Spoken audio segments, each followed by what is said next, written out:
సనాతన ధర్మం అనగానే ప్రతి ఒక్కడికి నెగిటివిటీయే.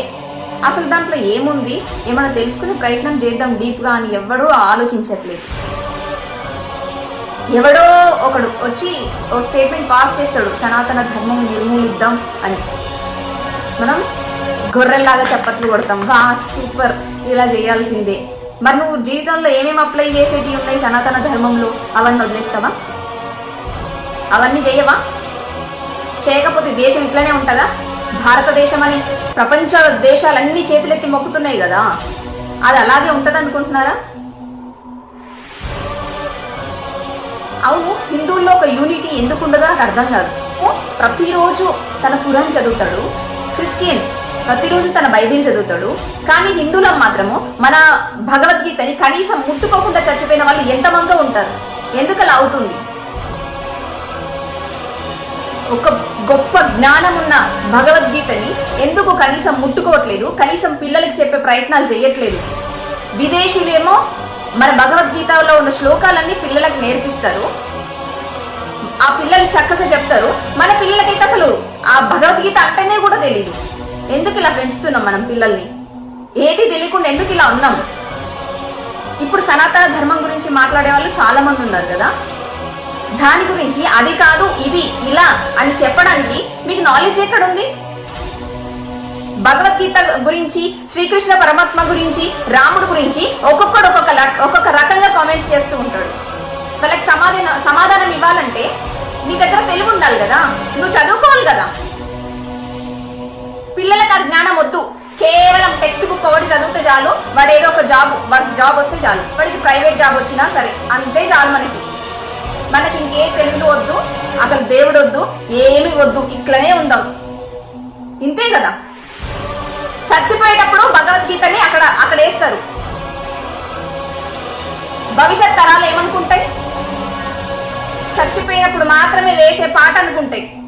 ఎందుకంటే మన విదేశీ చదువులు కదా, గట్లనే ఏడుస్తుంది. మరి మనం ఇలాగే ఉంటే భవిష్యత్ తరాలకి భగవద్గీత అంటే కేవలం ఒక పుస్తకం లాగానే కనిపిస్తుంది. ఇప్పుడు కొన్ని చీడ పురుగులకి అది ఎందుకు పనికిరానికి కనిపిస్తుంది కదా, ఇలాగే కనిపిస్తుంది, ఇలాగే ఉంటది. భవిష్యత్ తరాలకి భగవద్గీత అందదు.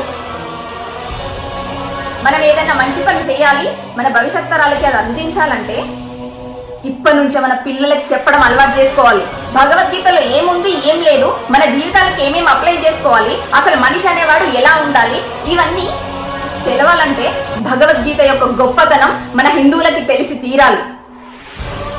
తెలిసే ప్రయత్నం మనం ఎక్కడ చేస్తున్నాం? పిల్లోని పొద్దున్న లేపి స్కూల్కి పంపిస్తాం, ఆడ టెక్స్ట్ బుక్లు బై హార్ట్ చేసి వస్తాడు, వచ్చి రాగానే ఇంత తిండి పెట్టాలి, ఆడుకోవడానికి పంపించాలి, వచ్చినాక ట్యూషన్లకు పంపించాలి, కథం. సండే వస్తే ఎక్స్కర్షన్ కో, ఇంకెక్కడికో, సినిమాలకో, షికర్లకో తిప్పాలి పిల్లల్ని. ఎక్కడుంటది యూనిటీ? ఎక్కడుంటది? మన పురాణాల గురించి మనం తెలుసుకొని నలుగురికి మంచి చెప్పే పద్ధతి ఎక్కడొస్తుంది? ఎక్కడ? ఏం చేస్తాం? ఇక నిన్ను అంటుండు, నీ దేవుళ్ళని తిడుతుండా అంటే తిడతారు, మరి పడాలి మనం. అలాగే ఉంది, పడాల్సిన పరిస్థితే ఉంది. మరి ఒక్కొక్క కమెంట్ చూస్తుంటే బ్లడ్ బాయిల్ అయిపోయింది తెలుసా. అయినా మనం ఏం చేయలేం, నోరు మూసుకొని కూర్చోవాలి అంతే. ఎందుకంటే మనకేం తెలియదు, మనం ఏం చదువుకోలేదు భగవద్గీత గురించి. మాట్లాడితే ఒక్కొక్కడు సైన్స్ గురించి మాట్లాడతాడు. సైన్స్ ఎక్కడి నుంచి వచ్చింది? పురాణాల్లో లేదా సైన్స్? పిహెచ్డి చేయగానే గొప్ప అయిపోరు. ఇది తెలుసుకోండి, పిల్లలకి భగవద్గీత నేర్పించడం చాలా అవసరం. ఇప్పటి వరకు ఏ హిందువు భగవద్గీతను కనీసం ముట్టుకోలేదో ప్రతి ఒక్కరు భగవద్గీతను కొనుక్కొని చదువుకోవాలి.